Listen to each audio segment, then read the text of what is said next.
La planificación familiar es el derecho de toda persona a decidir, de manera libre y responsable, sobre el número de hijos que tendrá y el momento más adecuado para hacerlo. Para ello, puede hacer uso de cualquiera de los métodos anticonceptivos que el sector salud ha puesto a su disposición. El día de hoy, en Cuidando mi Salud, los métodos anticonceptivos y la planificación familiar. ¡Comenzamos!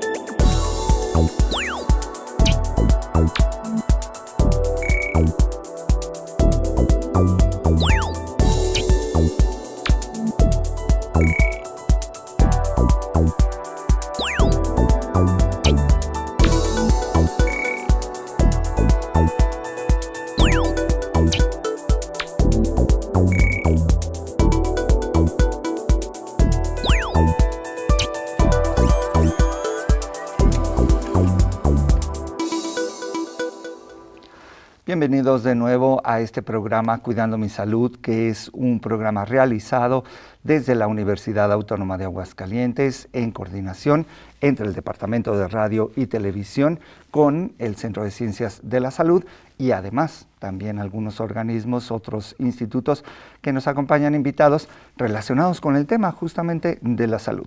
El día de hoy vamos a hablar acerca de la salud reproductiva, un tema que pues también es importante para que podamos entender la forma. Sabemos que la sexualidad tiene muchos planteamientos transversales, ya que, pues, por supuesto, interviene aspectos de creencias, aspectos de anatomía, aspectos de socialización, en fin, son una serie de temas. El día de hoy hablaremos específicamente acerca de la planificación familiar. Ponemos a su disposición las líneas telefónicas para que se comuniquen con nosotros al 910-449, por supuesto, 449-910-9260, que son las líneas en televisión universitaria. Ustedes pueden hacer llegar sus comentarios y sus dudas acerca de este tema. Vamos a iniciar con una cápsula que nos va a dar la introducción y entonces ya les presento a nuestros invitados.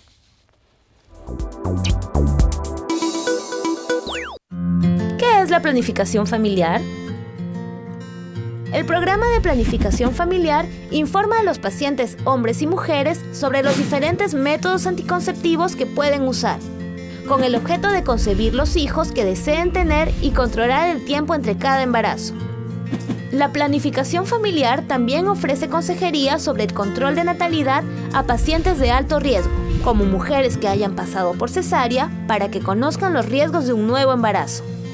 Es importante participar del programa porque previene riesgos en la salud relacionados al embarazo, reduce la tasa de embarazos no deseados y abortos, brinda poder de decisión sobre la vida sexual y la familia, disminuye el crecimiento insostenible de la población. ¿Cómo es la consulta de planificación familiar? En la consulta te recibirá el personal de obstetricia. Te explicará los métodos anticonceptivos disponibles. Naturales, control de fechas del ciclo menstrual de la mujer. De barrera, evitan que el esperma ingrese al útero. Hormonales, suprimen la ovulación y espesan el moco cervical para impedir el paso de los espermatozoides. Te dirán sus principales características, sus beneficios y efectos secundarios. Elegirán juntos el método que se adapte mejor a ti y a tu pareja. Este podrá ser aplicado en el consultorio si conoces la fecha de tu última menstruación, tienes la prueba de Papa Nicolau vigente, menos de un año, y no presentas enfermedades crónicas que puedan alterar el método anticonceptivo. En el caso que se elija la ligadura de trompas o vasectomía, los pacientes reciben más consejerías previas al procedimiento, firman un consentimiento y pasan por consulta médica para programar la operación. La planificación familiar es la base para planificar tu futuro y disfrutar de una vida sexual saludable. Infórmate.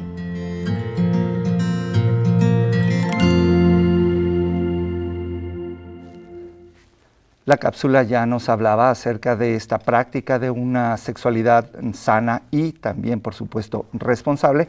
Y hablar de un proyecto de vida es algo que estaremos platicando durante la charla el día de hoy con nuestros invitados. Primeramente les presento al doctor Jesús Martín Galaviz de Anda. Él es ginecólogo obstetra y también profesor del Departamento de Medicina, profesor investigador de esta casa de estudios. Doctor, gracias por estar con nosotros. Gracias, buenos días. Cuéntanos qué debemos entender como específicamente ginecología obstetra. Ok, es el estudio integral de parte de la medicina sobre todo lo concerniente en la salud y las enfermedades de la mujer, tanto dentro del embarazo como fuera del embarazo. Obstetricia, todo lo relacionado al embarazo en su etapa pregestacional, embarazo, parto y puerperio, atendiendo todas sus complicaciones y haciendo una prevención muy oportuna de estas. Y la parte ginecológica es realmente sin el embarazo, desde la niña hasta la etapa de la posmadurez en la menopausia. Ok, para que un profesional de tu área llegue a este conocimiento, hay que primero estudiar medicina y después especialidades. Así es, se hacen 7 años de medicina y posteriormente se concursa para tener una plaza nacional para hacer una residencia médica, que son 4 años, y posteriormente 1 a 3 años más para hacer una subespecialidad. ¿Cómo ha cambiado la medicina desde que tú empezaste a estudiar hasta este momento, que seguramente tienes años de experiencia?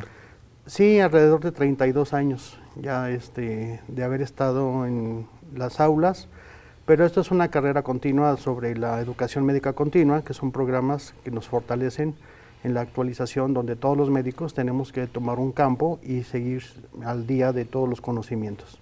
Creo que eso es súper importante en términos de entender su profesión, porque si no es que todas, por supuesto, necesitamos estar constantemente actualizados.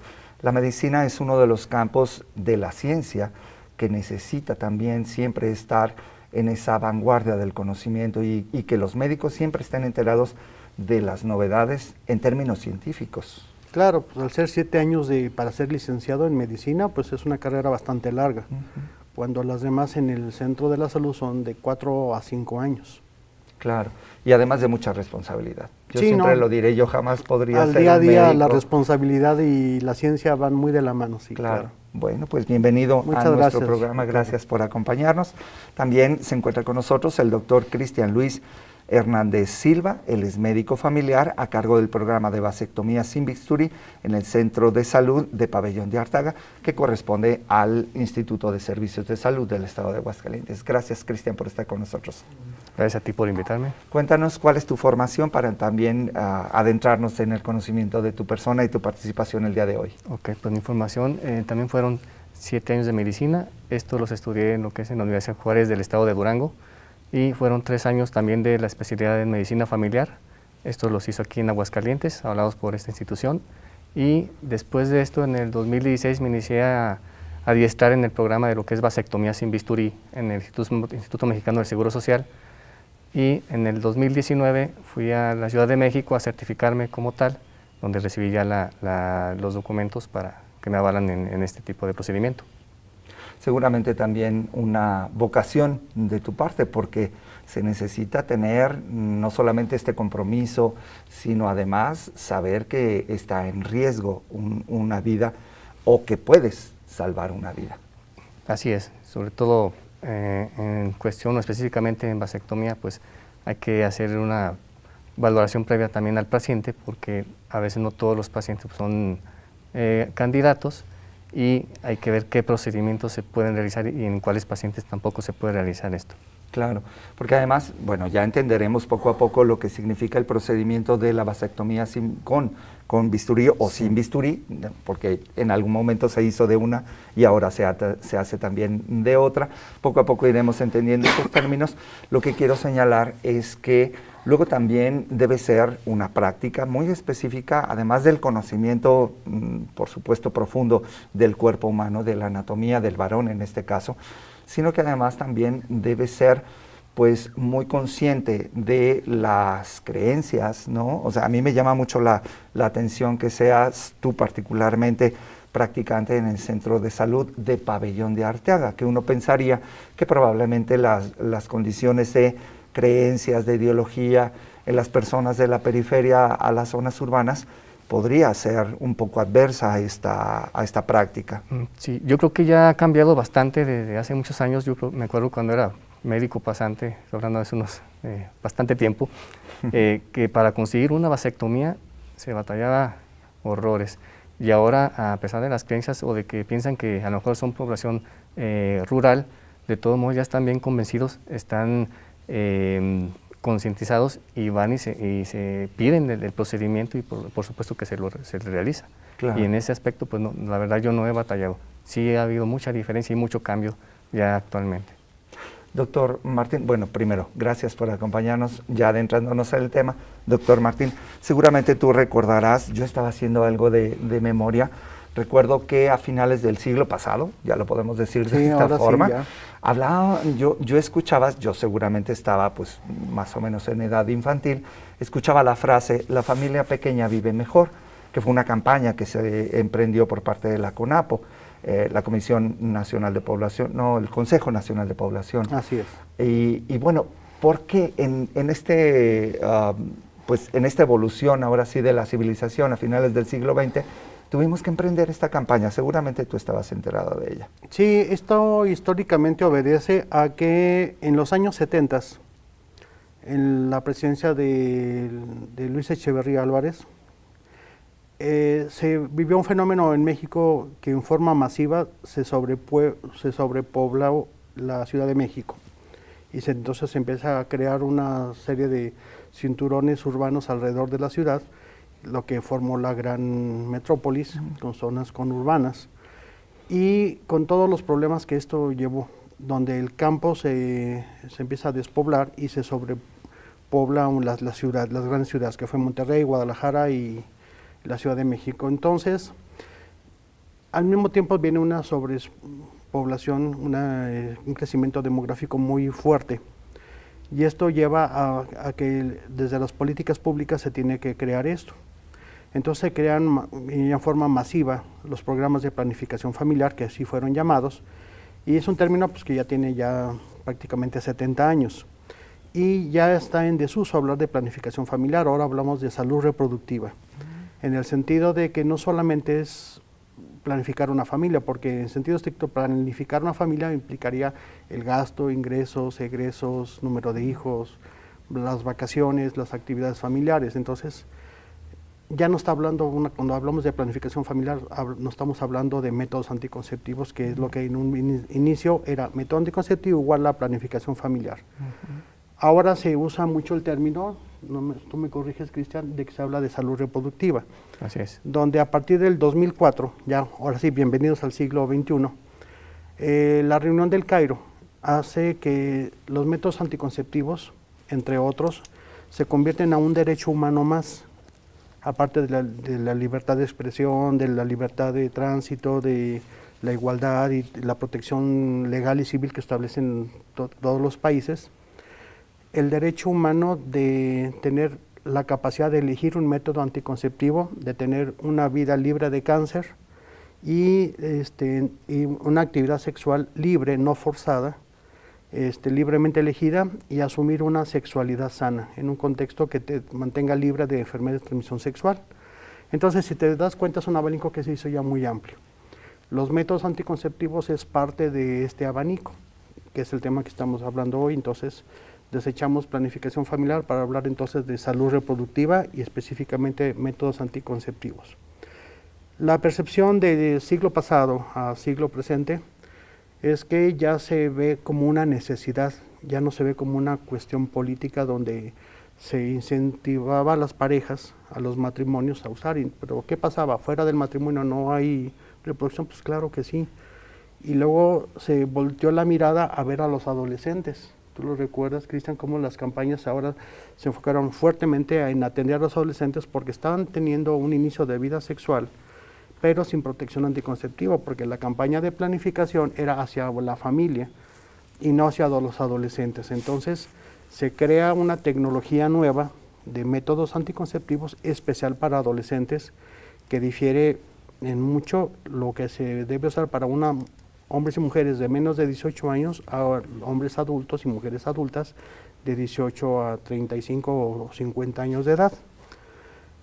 Entonces, tiene un enfoque muy amplio y esto habla también de la equidad en el género, donde hombres y mujeres participamos con libertad, con información, y es un derecho humano que México se comprometió desde el 2004 en la reunión cumbre del Cairo, y ha habido 3 cumbres más en las cuales se han actualizado estos convenios, y México ha sido un activista en participar en esto, en generar políticas públicas, tratando de erradicar la violencia y los problemas de género, tratando de que haya un empoderamiento de hombres y de mujeres para asumir responsablemente con información libremente el uso de un método anticonceptivo, y el gobierno se encarga en sus programas de garantizar que se dé los métodos y una asesoría médica continua, porque no solamente es darlos y ahí nos vemos en 3 años, o sea, esto requiere esto. Y actualmente el papel que juega Cristian en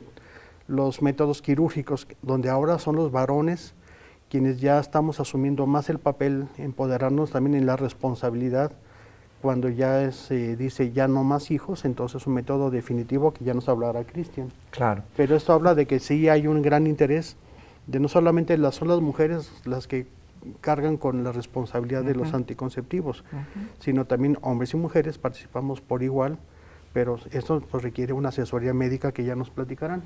Claro. Bueno, esto lo iremos explorando en el siguiente bloque. Tenemos que hacer una pausa y al regreso seguiremos platicando específicamente acerca de métodos de prevención de embarazos, la planificación familiar, como tú hacías, la precisión, y ahora este otro concepto que se ha hecho pues más asentado en nuestro siglo, que es la salud reproductiva. Hacemos la pausa y regresamos.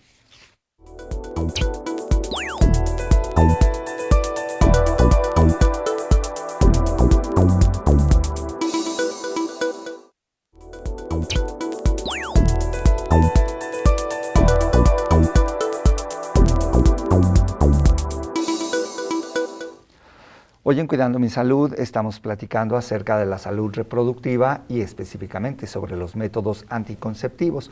2 de nuestros invitados ya han hecho algunas precisiones y bueno, antes de continuar con la charla que tenemos establecida con ellos, vamos a ver específicamente una cápsula acerca de las causas de los embarazos no planificados. La vemos y luego la platicamos. Los embarazos no planificados afectan mujeres y hombres de todas las edades, clases sociales y nivel socioeconómico. ¿Por qué seguimos teniendo este problema con tantos métodos anticonceptivos disponibles? Según la OMS, más de 33% de las mujeres en edad fértil en Latinoamérica no usan ningún método anticonceptivo. Por otra parte, el 41% de los embarazos no planificados son resultado del uso de un método anticonceptivo de manera inconsistente o irregular. Un ejemplo de ello es ver cómo casi 3 de cada 4 mujeres, lo que representa un 71%, olvida tomar la píldora o la toman fuera del horario establecido, comprometiendo la efectividad del método. Adicionalmente, un 50% de los jóvenes y 25% de las jóvenes tienen muy bajo conocimiento de todos los métodos anticonceptivos disponibles. Los métodos anticonceptivos de largo plazo tienen 20 veces una tasa de falla menor que las píldoras, parches y anillos vaginales. Sin rutinas en la toma o aplicación, sin olvidos y sin preocupaciones. Si conoces todas tus opciones, tus caminos y posibilidades son infinitas. Conoce todos los métodos anticonceptivos disponibles. Consulta a tu médico para que te asesore sobre las opciones y prescripción de métodos anticonceptivos disponibles. Siempre hemos comentado, por lo menos en este canal, que la educación es importantísima para el desarrollo de las personas y se ha documentado con diferentes estudios que la educación sexual, mientras más pronto sea provista a los jóvenes, estos toman las decisiones de una práctica no solamente más responsable, sino retrasan incluso pues, los acercamientos consensuados con otras personas. Esto es importante porque justamente proveyendo de esta información no es generarles el morbo. Esto se ha dicho en repetidas ocasiones en los espacios académicos, porque no es despertar pues el deseo sexual, sino proveerles de toda la información necesaria para que tomen las mejores decisiones, atendiendo, por supuesto, la necesidad de que lo consideren como pues un elemento que podría marcar el desarrollo de su vida. Bueno, el día de hoy estamos platicando con dos especialistas en el tema justamente de los métodos anticonceptivos, y en el bloque anterior ya les presentaba al doctor Cristian, que viene del Centro de Salud de Pabellón de Arteaga. Contigo quisiera que exploráramos la diferencia entre el método de, le llaman vasectomía sin bisturí, y eso pues bueno, por supuesto que nos llama la atención. ¿Cómo lo realizan? Antes era con y ahora sin. Sí, mira, no es de que ahora se esté usando la terminología o que sea un procedimiento que ya cayó en desuso lo que es la vasectomía con bisturí. Hay indicaciones precisas para quienes se puede hacer vasectomía sin bisturí y quienes se tiene que hacer con bisturí. Vamos a hablar primero de las características de cada paciente. No todos los varones, pues obviamente no tenemos los genitales de la misma manera. Entonces, para hacer vasectomía sin bisturí se tienen que reunir ciertos requisitos. A veces hay alteraciones o variaciones anatómicas que son normales, que consisten en la longitud del conducto deferente como tal, que es el que se encarga de llevar los espermatozoides hacia el exterior. Entonces nosotros lo que hacemos es quitar una sección de ese conducto, se liga, se cauteriza y bueno, se deja como tal, se corrobora que no haya sangrados y se deja en su lugar, ¿verdad? Para poder hacer esto en la vasectomía sin bisturí se tiene que maniobrar ese conducto o separar ese conducto de las demás estructuras que vienen en el cordón espermático. Para esto, bueno, nosotros tiene que haber una longitud adecuada de ese conducto para poderlo trabajar sin ningún problema.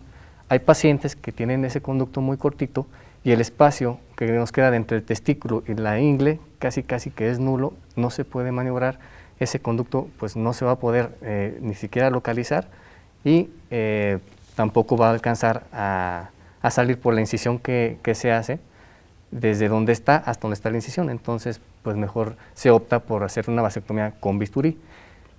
La diferencia, bueno, la vasectomía sin bisturí se hace una incisión en lo que es la parte media del escroto, que es la bolsita donde se alojan los testículos. A través de esa incisión, que es aproximadamente menos de medio centímetro, se localiza el conducto de cada lado, se trabaja, como lo mencioné, se quita un pedacito, se liga y se cauteriza, y al final no se deja ninguna sutura, porque esa incisión pues es muy pequeñita y a la hora de que el escroto se contrae, pues sola cierra, le llamamos por segunda intención. En lo que es la vasectomía con bisturí, la incisión es en cada lado del escroto, casi en la unión de lo que es la piel del escroto con la ingle. Y en ese sitio, por muy largo o muy corto que esté el conducto deferente, pues se va a encontrar. Además que la incisión es un poquito más amplia, no muy grande, es como de 1 centímetro, centímetro y medio aproximadamente. Se separan los planos y ahí no hay que estar buscando, palpando nada de eso. O sea, nosotros estamos viendo ahí el conducto, se trabaja el puro conducto de la misma manera que en la vasectomía sin bisturí, pero al final sí se tiene que dejar un punto de sutura. Es importante recalcar que en ambos procedimientos la anestesia es local y ambos también son ambulatorios. O sea, el paciente llega caminando y se va igual caminando. ¿Sí? ¿Cómo cuánto tardaría en promedio una operación de estas características? Aproximadamente 30 minutos. Probablemente nos tardamos más en hacer lo que es la papelería inicial, la historia clínica, los formatos que hay que llenar, los que hay que firmar, pasarlo al quirófano, que en lo que en realidad se tarda la cirugía en sí. Espero que durante el programa podamos platicar acerca de todos estos espectros de posibilidades de métodos anticonceptivos. Uno de ellos es este, que queda dentro del rubro de los esterilizantes. Me hace conexión simbólica la vasectomía sin bisturí con la con lo que le llaman ligar las tubaria, ligar las trompas de falopio. Es más o menos un procedimiento, obviamente similar, porque la anatomía de la mujer y la anatomía del hombre no es exactamente la misma, obviamente, pero a lo que me refiero es esta forma de poder obstruir la intención es exactamente la misma. En el caso de la mujer, la ligadura de trompas, por llamarla de esa manera, que su nombre correcto sería la oclusión tubaria o la OTB, consiste precisamente en impedir que los óvulos que se están liberando puedan ser fecundados. Y en el caso de los varones, lo que se está haciendo es que se producen espermatozoides, se sigue produciendo el semen, pero este semen ya no contiene espermatozoides. Entonces funciona. En ese sentido, la función endocrina, la función hormonal, la función sexual es exactamente en hombres y mujeres, no cambia, solamente se está dejando que la persona que ya no desea tener más hijos, pues quede ya esterilizada de una forma permanente, que ese es el fin que se busca. Eso es importante que lo tratemos porque, por supuesto, la sexualidad trastoca un aspecto simbólico de nuestra naturaleza humana, ¿no? Muchos hombres pensarían, uno, que tienen el temor de que ya no van a funcionar de la misma forma, que no van a tener el mismo poder sexual, por decirlo de alguna forma, porque entre hombres es un valor como muy significativo. Claro. Y además, también, pues, la pérdida de la capacidad reproductiva también pega bien fuerte en las creencias, ¿no? Sí, afortunadamente, en el contexto ya cultural, en la actualidad, ya se asume el rol como una responsabilidad. Quizás a lo mejor en la historia de principios de la segunda mitad del siglo XX, pues tanta campaña masiva era así como una invitación a algo que las personas no deseaban, porque había así como la cantidad de hijos que lleguen solitos y cuando lleguen. Y actualmente sabemos que una paternidad y una maternidad responsable implica escoger cuándo tener hijos, cuándo tenerlos y cuánto tiempo entre un hijo y otro. Y una vez que se tiene ya satisfecho el número de hijos, pues entonces pensar en una operación definitiva que sea cómodo, práctico. Pero sí, mencionas algo cultural que es muy interesante. Nuestra idiosincrasia a veces nos hace creer cosas y es justamente lo que hace, por ejemplo, Cristian, pues platica con los señores y les enseña en qué consiste la operación, cuáles son sus bondades, cuáles son los mínimos riesgos que esto tiene y que es algo económico realmente, gratuito. Realmente es gratuito. Es gratuito en todo el sector salud. Y a diferencia de las mujeres, la mujer sí tiene que ir a quirófano, tiene que permanecer un día en el hospital. Porque pues, sí es una operación, aunque muy pequeñita, pero es una operación que se hace en quirófano. Aunque tiene bajos riesgos anestésicos y quirúrgicos, pero comparativamente con la técnica que nos ofrece Cristian, la posibilidad es 10 veces menor lo que puede tener un hombre como posibilidad de complicación, y técnicamente es muy fácil. El hombre llega caminando, está claro, en una entrevista médica, le harán todo su historial médico, las dudas. Exacto. Básicamente son sobre todo resolver dudas, para que el hombre entienda que sí va a producir semen, pero este semen ya no contiene semillitas. Claro. Y que su función de potencia y su cuestión emocional y su disfrute sexual no cambia realmente, solamente es que va a depositar un semen, pero un semen sin espermatozoides.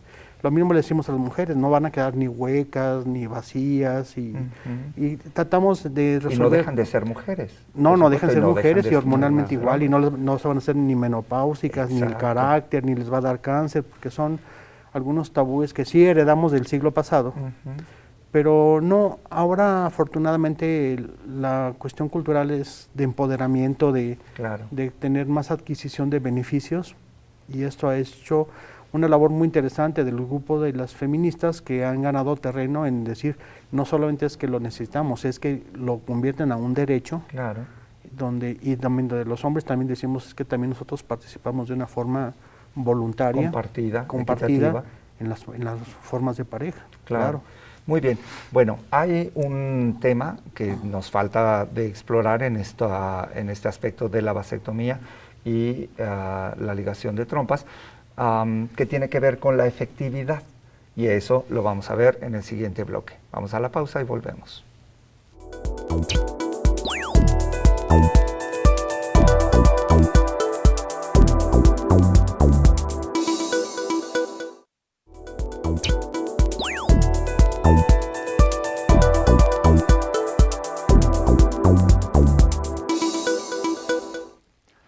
Seguimos platicando acerca de la salud reproductiva y específicamente de los métodos anticonceptivos. Esto es Cuidando mi Salud. Vamos a ver una cápsula más y esta tiene que ver con la importancia de un proyecto de vida.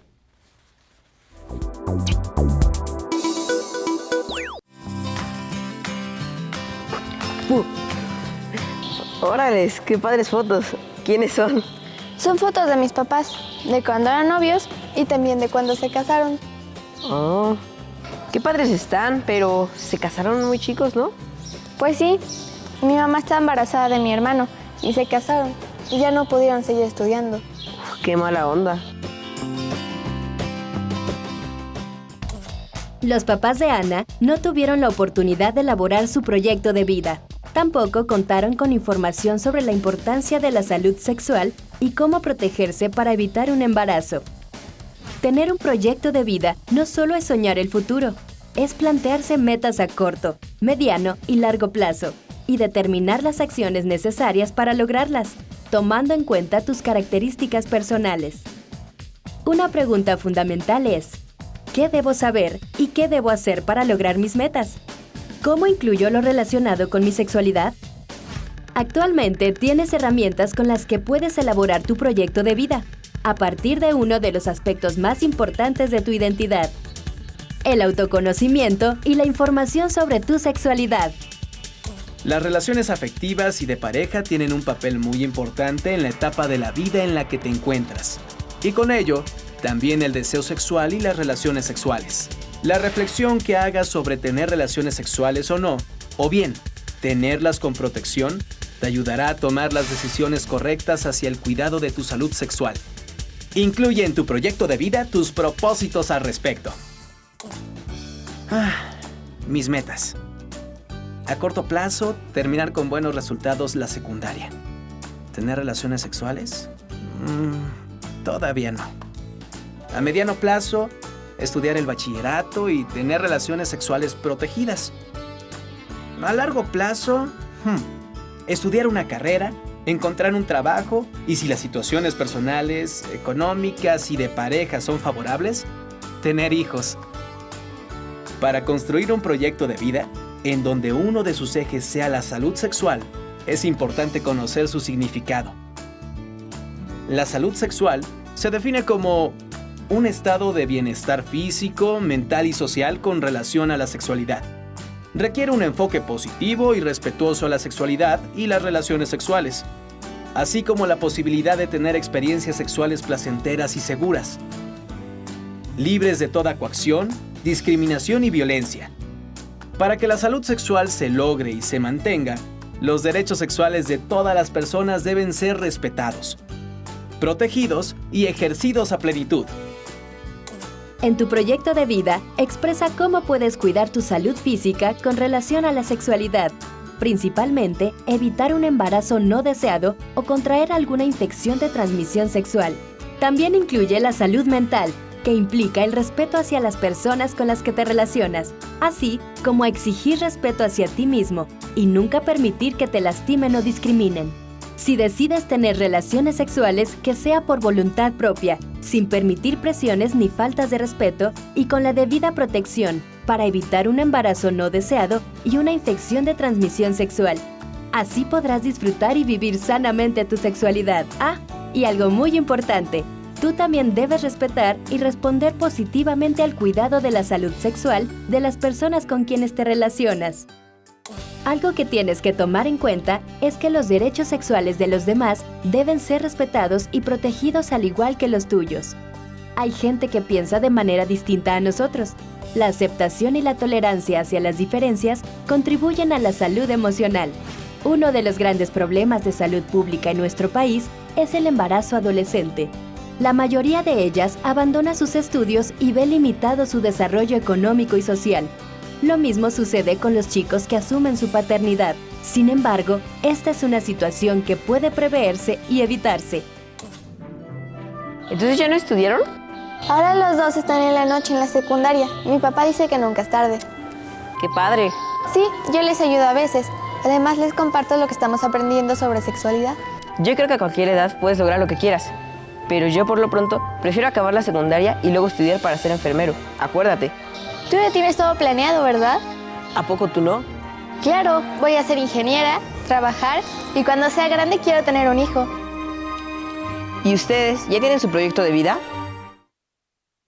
Bueno, esta pregunta nos la replanteamos muchas veces a lo largo de nuestra vida.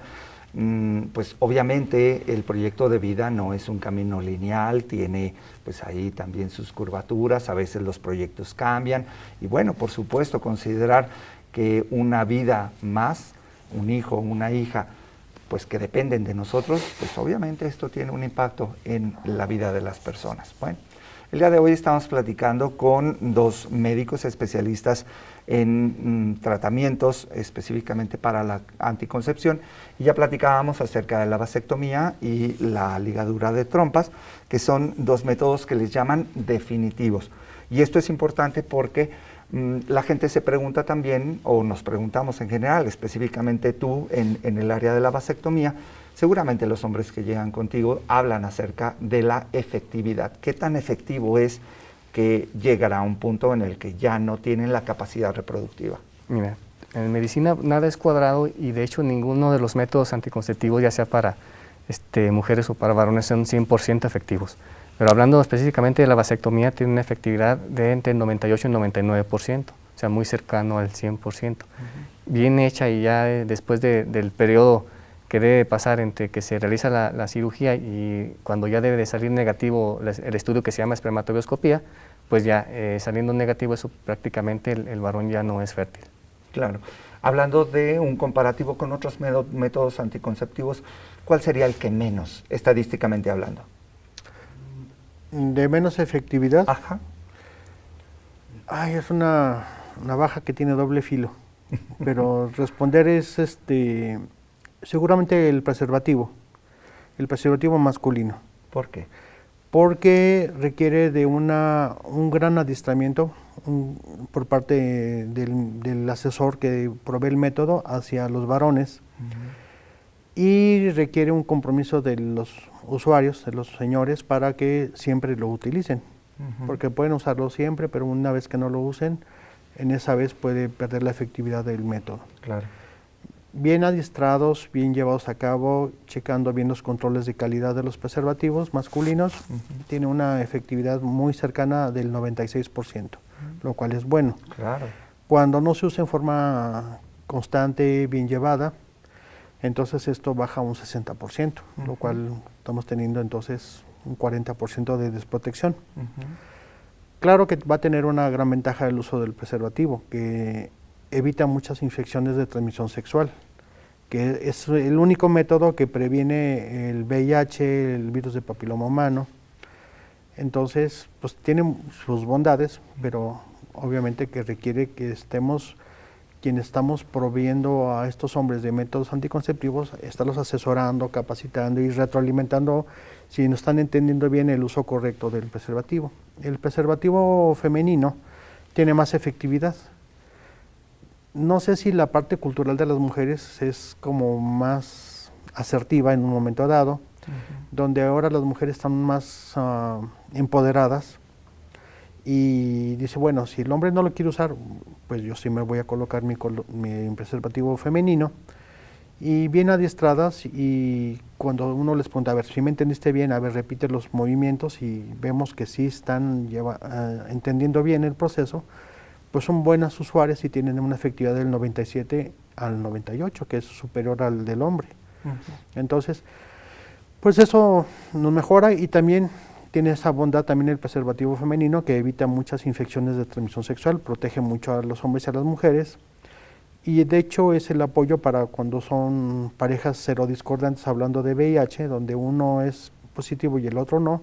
Bueno, con un uso correcto, cuando ellos deciden hacerlo y tomar sus precauciones y riesgos, bueno, no lo impedimos. La parte médica no impide el disfrute sexual de las parejas, pero sí los acompañamos en asesorarlos y en darles la información para que ellos asuman un método y sean protegidos. Porque finalmente cualquiera de los métodos que se aplique, pues lleva consigo una responsabilidad, como tú dices, en pareja. Esto, pues en términos médicos, en todas las organizaciones, en todos los institutos relacionados con la salud reproductiva, pues obviamente se les provee la información, pero la decisión final es de la pareja. Entonces sí habrá que considerar que ese componente es definitivo en la toma de la decisión.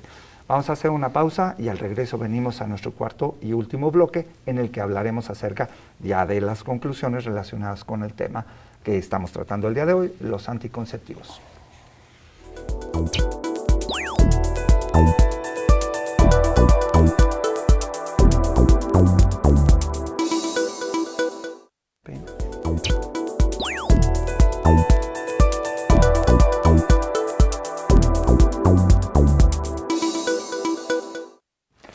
Hoy en Cuidando mi Salud hemos platicado acerca de la planificación familiar y específicamente sobre los métodos anticonceptivos en este replanteamiento de la salud reproductiva. Nuestros dos invitados ya nos han ayudado a entender todavía más acerca de la importancia de aplicar el método anticonceptivo más adecuado y que sea, por supuesto, informado para la toma responsable de la decisión.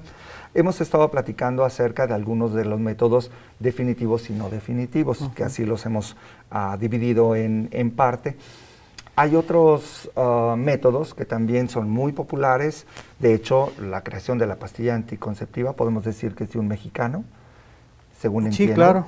Y pues bueno, esta pues también revolucionó la práctica sexual y reproductiva, no solamente en México, en todo el mundo, ¿no? Así es, porque bueno, una vez que se entendió la estructura bioquímica de las hormonas, se pudo sintetizar en laboratorio estas hormonas y darlas como un suplemento. Entonces tienen varios usos. Unos son para crear métodos anticonceptivos, otro para las mujeres que ya tienen ausencia de hormonas, como es la menopausia, y se llama terapia de reemplazo hormonal, y otros para casos especiales donde se necesita dar un suplemento hormonal. Hablando de métodos anticonceptivos, bueno, los más comunes son la píldora que se toman durante todos los días del mes, y esto es un buen método. Ahora, hay que entender cuáles son las necesidades básicas que tiene una pareja. ¿Son relaciones sexuales esporádicas o son parejas estables?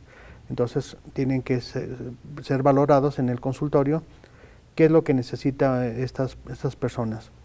Un método que garantice para una protección esporádica o para contactos esporádicos, o cuando son parejas ya comprometidas que van a tener ya un estilo de vida juntos y necesitan ese acompañamiento para un método ya más fijo.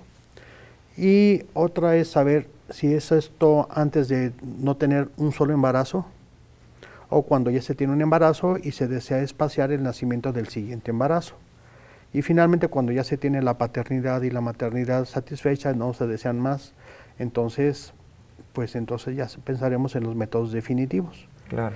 Influye mucho la edad, si es adolescentes o son mujeres o hombres adultos, o ya muy cercas al climaterio de la menopausia, donde las necesidades son diferentes. Entonces, ya hay métodos anticonceptivos para adolescentes, métodos anticonceptivos para hombres y mujeres adultos, y para las mujeres que son ya muy cercanas al climaterio.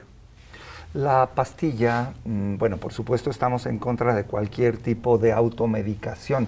Lo hemos dicho en muchos de los temas que hemos tratado en el programa. Esto requiere por supuesto, un examen, un diagnóstico y, por supuesto, un tratamiento adecuado de acuerdo a estas condiciones que tú estás planteando. No es de fácil acceso a las farmacias, tiene que ser mediante un médico. Sí hay acceso en las farmacias y son de distribución gratuita en todos los centros del sector salud en México. Es un derecho constitucional el acceso a los anticonceptivos. Lo que sí es que sea con una responsabilidad. Hay una entrevista donde se conoce cuáles son las necesidades de ese hombre o de esa mujer, adolescente o adulto, y cuál es su estilo de vida, que también eso influye bastante, y pues se escoge cuál es el mejor método y que se selecciona en forma individualizada. No es así, todos van a usar el mismo método, o sea, no. Para cada pareja hay un método que resulta ser más adecuado. Para personas que tienen pocos contactos, pues probablemente sea el uso del preservativo el que pueda ser el mejor, pero no así para una pareja estable donde viven en una monogamia y que necesitan solamente evitar el embarazo. Bueno, se pensará en otro método que se adecue a sus propias necesidades sexuales. Claro. Aprovechando que estás aquí, Cristian, y que podemos platicar acerca de la vasectomía sin bisturí, tú que la practicas específicamente en el Centro de Salud de Pabellón, cuéntanos acerca de esta campaña que está emprendiendo el Estado.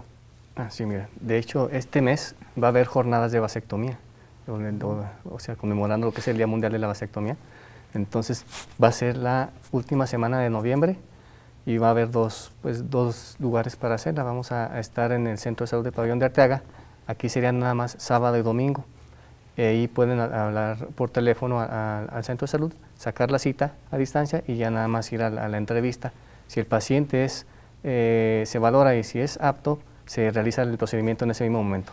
Si no, pues ya tendría que yo hacer una derivación para que se hiciera una vasectomía con bisturí. Y aquí en Aguascalientes, en el Centro de Salud de Arboledas, aquí va a ser toda la semana, en la mañana, la última semana de noviembre, del 26 al 30. Aquí también hay que comunicarse por teléfono o ir directamente ahí a sacar la cita o a la valoración para que el doctor que se encuentre ahí pues haga lo mismo, valore y ya determine si se realiza o no el procedimiento. ¿Sabes si en los otros municipios se está haciendo o solamente se hace en Pabellón y en Aguascalientes? Por parte de Licea nada más estamos en Aguascalientes y en Licea porque apenas está arrancando otra vez el programa, porque ahora con lo de la pandemia estos centros de salud reproductiva cerraron precisamente para no tener tanta gente conglomerada ahí. Ok. ¿Hay algunas condiciones con las cuales que deba el paciente prever, por ejemplo, por supuesto, llegar bañado? Así es. Por ejemplo, ¿no? Pues esa es una, pero lo más importante es, independientemente, como va a ser la valoración, puede ser que si se queda la cirugía, hay que ir con el área genital afeitada, rasurada y con un desayuno ligero. O sea, este es un procedimiento que no ocupa estar en ayunas el paciente, solamente con un desayuno ligero, área rasurada, bien bañado, de preferencia con un acompañante, pero si va solo tampoco hay problema. Digo, no es algo que lo deje pues incapacitado. Digo, va a entrar caminando, se va a ir caminando porque todo el procedimiento es ambulatorio y con anestesia local. Claro. Después del procedimiento yo he escuchado a personas, a otros hombres que han hecho este procedimiento, tienen que estar en reposo un par de días por lo menos porque, pues bueno, la manipulación resulta dolorosa. Finalmente es una intervención quirúrgica. Sí. Bueno, en realidad dolorosa como tal no, queda una incomodidad. El reposo, lo pedimos reposo absoluto, pero solamente durante 4 horas. ¿Para qué? Porque en estas 4 horas hay que ponerse hielo, que es casi que el punto clave para que un paciente no presente ni dolor ni complicaciones en el posoperatorio de una vasectomía. Serían 4 horas para que el paciente se pusiera hielo en el área genital, 30 minutos se lo deja puesto y 30 minutos se lo quita, así hasta completar 4 horas. Ya después de esas 4 horas el paciente pues, se puede levantar, puede estar parado, sentado, acostado, bajar, subir escaleras, lo que quiera, solamente evitando movimientos bruscos y haciendo esfuerzos. El reposo así como tal, pues básicamente serían 3 días. O sea, ¿cómo decir? Si el paciente realiza un trabajo que sea administrativo, o sea, que no tenga que hacer esfuerzos. Básicamente, si yo lo operara el sábado, para el lunes se puede presentar a trabajar sin problemas, con excepción de pacientes que pudieran tener trabajos pesados como mecánicos, albañiles, obreros. Ahí sí yo recomendaría que fuera la semana sin hacer esfuerzos, y ya después a la semana realizar sus actividades normales como si nada. Después de esto también después del procedimiento se estaría a una semana después para una revisión, ver cómo está la herida quirúrgica, qué tanto se inflamaron los conductos que cortamos, que el paciente nos platique pues cómo se siente, y ya en esa entrevista yo doy otra indicación y doy la solicitud para que se hagan la espermatobioscopía. Esta se tiene que hacer 3 meses después del el procedimiento o cuando el paciente haya eyaculado 30 veces. Si se hace antes de estas dos condiciones, el estudio va a salir positivo y es normal. Aquí lo tendría que hacer por repetirse otra vez el estudio, pero generalmente para nada hacer uno es cumpliendo esas normas, 3 meses o 30 eyaculaciones. A lo mejor pudiéramos haber explorado un poquito más tu respuesta, que espero que tengas, pero nos queda poco tiempo. ¿Es reversible? Sí, es reversible, más sin embargo, como comentamos hace ratito, este tipo de cirugía pues ya la tiene que hacer un urólogo, ya no es gratuita, y entre más años pasen entre que se realiza la vasectomía y que se haga la reconexión que se llama vaso-vasoanostomosis, la tasa de éxito va disminuyendo. Ok, bueno, pues para que lo consideren, por supuesto, esto tiene mucho que ver con el plan de vida, como lo habíamos comentado. Es una decisión que tanto tener una vida reproductiva como no tenerla, pues tiene un impacto sobre la vida familiar. Gracias a nuestros 2 invitados, al doctor Cristian Luis Hernández Silva, médico familiar a cargo del programa de vasectomía sin bisturí en el Centro de Salud de Pabellón de Arteaga. Muchas gracias por habernos acompañado el día de hoy. Gracias. Y al doctor Jesús Martín Galaviz de Anda, ginecólogo obstetra y profesor investigador de esta casa de estudios, también por habernos acompañado. Mucho gusto estar aquí. Gracias, y nos dio también mucho gusto de que ustedes estuvieran ahí en la transmisión en casita. Sigan con la programación de Televisión Universitaria. Por supuesto, tenemos una barra de programación disponible para ustedes. Seguramente habrá algo que les va a gustar. Nosotros nos veremos la próxima. Esto fue Cuidando mi Salud.